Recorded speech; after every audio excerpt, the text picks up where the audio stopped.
Bananarama friends, and today I am very happy. I'm so happy today. I am dancing on rap's grave. Rap is dead. Long live rap music. Oh, yeah, at last, finally, after 35 years of getting this music shoved down our throats, for the first time in forever, there's not a single rap song in the top 40.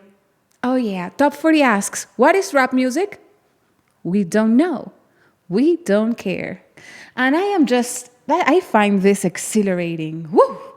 Finally, it's over. And while we toast for rap music's death, cheers, I'm going to tell you exactly why rap sucks and some other interesting things.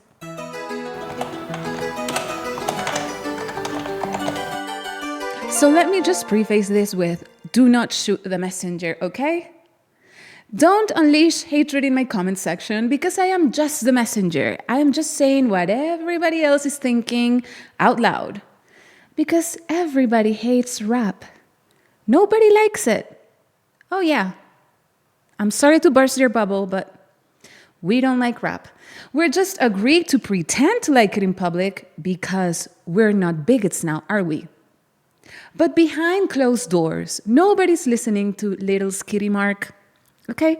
We're listening to absolutely any other genre of music. Pop, jazz, rock, whatever. Just not rap, okay? When nobody's watching, we change the station. Rap comes up, change the station.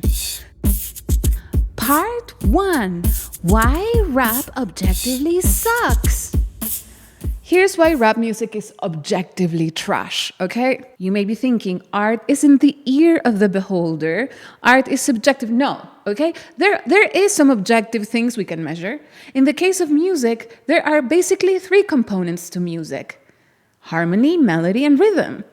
And rap has no harmony, no melody, and it's just rhythm. Okay? It's just rhythm. And on top of that, the person singing over this rhythm is not even singing. They're just talking. It's basically a speech with some drums on the background. And in the way speeches go, it's not even a particularly good speech, okay? It's not inspiring. It's not beautiful. Doesn't make you reflect about life. It's basically somebody talking about the size of their genitalia and how they want to kill their neighbor, okay? And how we should all envy them for having so much stuff. You don't have to sing it in my ear. You can get a podcast. So objectively, rap music shouldn't even be called music. It shouldn't have never made it into the Billboard Top 40 because that's for music, not for speeches. Part 2. Why people hate rap. Pretend you're a person, okay? Pretend you're a person. What do you want music for? Well, music serves a purpose in life. And think about it. Can you sing to rap music? No. Can you dance to rap music? No. Have you ever played rap music in the shower so you could sing to it while you wash your hair? No. Do you know when you listen to some song that you hadn't listened to in a very long time and, nostalgia and like memories of your past come flooding to the forefront? Yeah, that doesn't happen with rap music, does it? And neither does, nobody's going to get teary-eyed listening to rap. So really, what is rap doing for people here? I don't see the value of rap. And you may say, well, lyrics are so clever. Well, go play Boggle, okay? Go play Boggle. Really, I don't see why people would like rap music. And that is precisely the reason it became so popular. I know it sounds very paradoxical, but listen, rap became a litmus test, okay? Rap became a proof of loyalty, a proof of tribal loyalty. It is so disgusting, so unpalatable, that it was the perfect litmus test to see whether you were in or out. Think about it, it's like a ritual. Think about it like Catholics in Holy Week when they flog themselves for Christ. Oh, very painful. Who would want to do that? Well, if you really, really are loyal to Christ, then you show that you're loyal by flogging yourself. This is the same thing. We were collectively flogging our ears with Lil Wayne, and pretending to like this trash, because that was the perfect way to show that we were loyal to a certain tribe. What would happen to the NPR acolytes, the Redditors, if they mentioned that they hate rap? They would be excluded right away. Part 3. How it was forced down our throats. Listen, if you're 15, you may not remember this, but I do. I remember a time where rap was an oddity. Rap was nowhere to be found in radio, okay? And I remember the first time a rap song made it through the airwaves. This was Gangsta's Paradise by Coolio. And everybody thought it was so exotic. Nobody liked this, but, the only reason we listened to Coolio was because there was a movie with Michelle Pfeiffer in it that was all the rage. And this was the soundtrack to the movie. And in the video, Michelle Pfeiffer was there and everybody loved her. So we had to listen to Coolio. And that was the first time we saw rap entering the picture. But even back then, they weren't so shameless, because nobody on any record label would have imagined that it would be a good idea to take a segment of, say, Ace of Base, I Saw the Sign, and replace it with some dude talking. That entered nobody's minds. Nobody did this to Ace of Base. But then, little by little, they decided that we were all going to have to eat rap music. So if you like pop music, they were going to shove a rapper down your throat. And you couldn't listen to Gwen Stefani without having to listen to Eve rapping over her song. And you couldn't listen to Christina Aguilera without listening to some other idiot rapper singing on top of that. And rappers began to spoil every single song. And we hated this at first. Nobody liked this. Here, have some rap, shoving it down our throats until it was just inevitable. To this day, they're shoving rap down our throats the same way. You cannot listen to a Dua Lipa song without having to endure like 30 seconds of rap. So they slapped rap over pop all the way, but that wasn't enough. So they also had to put their fingers into rock, and they came up with the new metal genre, which is basically rock with some dude rapping on top of it. But that wasn't enough. And so they knew that we were not going to adopt this trash music so easily. So in order to make it more palatable to us, they gave us Eminem. And, it's funny with Eminem because this was a very dangerous game they were playing. Because on the one hand, they wanted to appeal to us. But on the other hand, they couldn't risk hurting their own reputation, like the rap labels, Snoop Dogg, etc. They couldn't risk damaging their own reputation with the rap crowd.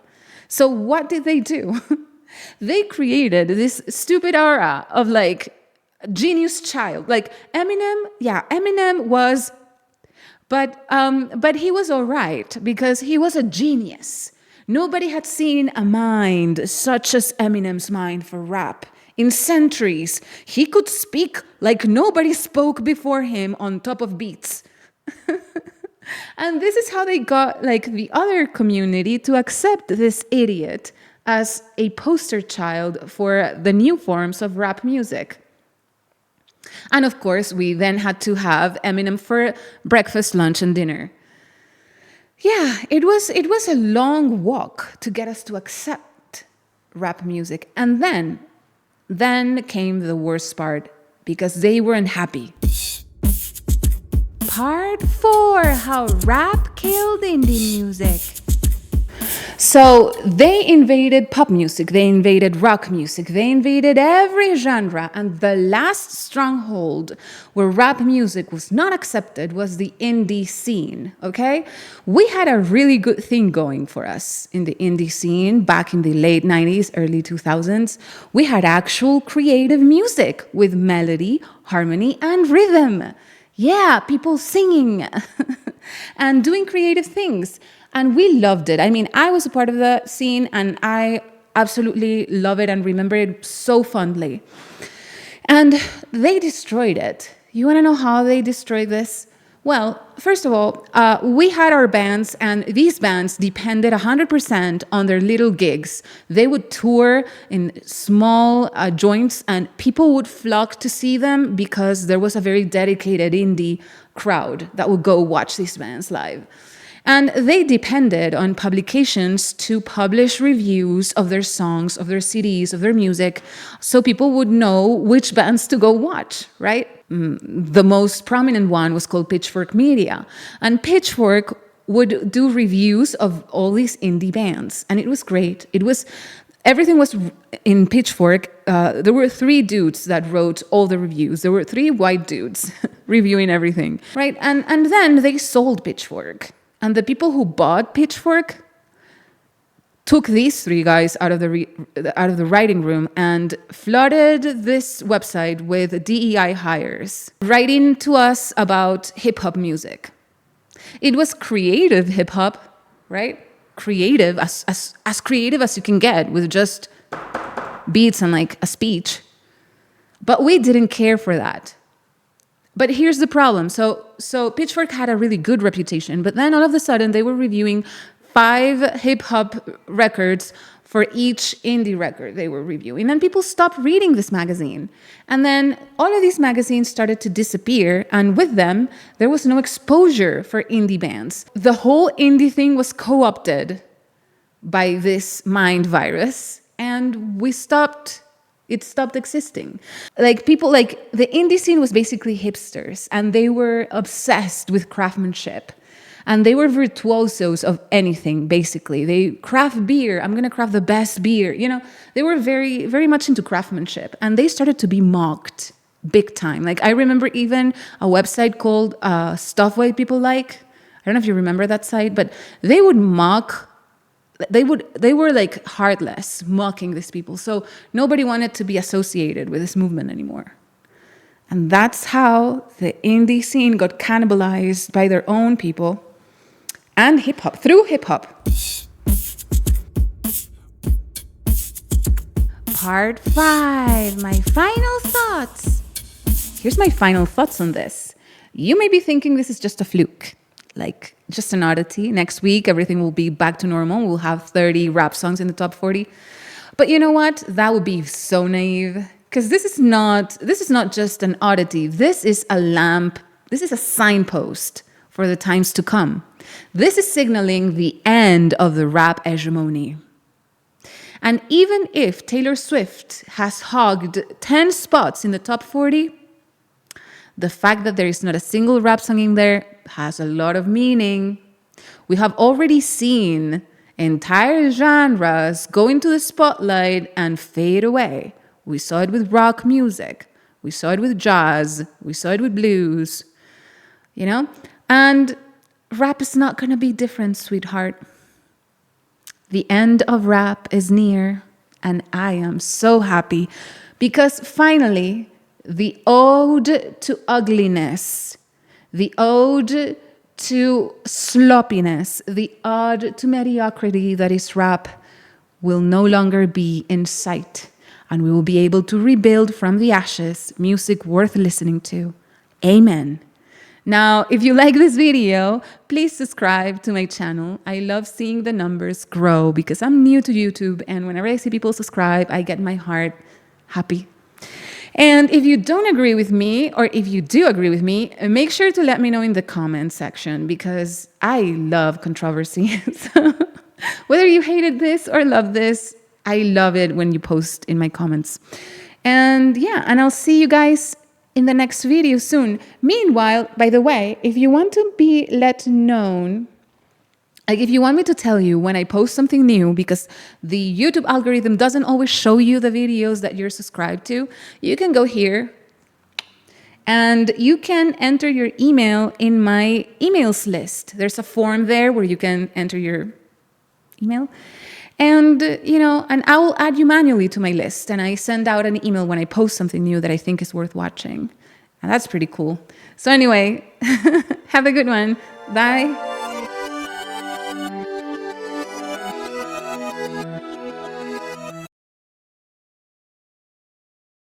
I put my orange 4-inch door hinge in storage and ate porridge with George.